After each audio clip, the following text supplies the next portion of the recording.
Welcome to BGN Telugu updates.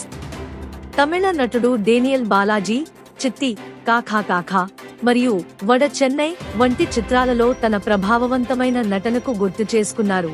చెన్నైలో గుండెపోటు కారణంగా 48 సంవత్సరాల వయసులో మరణించారు. చిత్తితో టెలివిజన్లో తన కెరీర్ను ప్రారంభించి అతను పెద్ద తెరపైకి మారాడు. తమిళం, తెలుగు మరియు మలయాళంలో 40 చిత్రాలతో చెరగని ముద్ర వేశారు.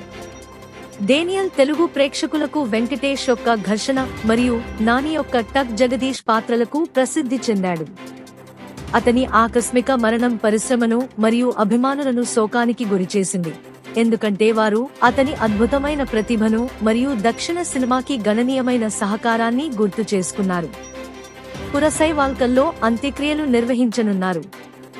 సినిమాల్లో విలన్ పాత్రలు పోషించడంలో డేనియల్ బాలాజీ పేరు తెచ్చుకున్నారు. దర్శకుడు గౌతమ్ మీనన్ మరియు కమల్ హాసన్ యొక్క వెట్టయ్యాడు విలయ్యాడు చిత్రాలలో అముదంగా అతని నటన ఇప్పటికీ తమిళ చిత్రసీమలో విలక్షణమైన ప్రతినాయకుడి పాత్రలలో ఒకటిగా మిగిలిపోయింది. దహన సంస్కారాలకు సంబంధించి మరిన్ని వివరాలు తెలియాల్సి ఉంది. Stay tuned for more updates. Like, share and subscribe.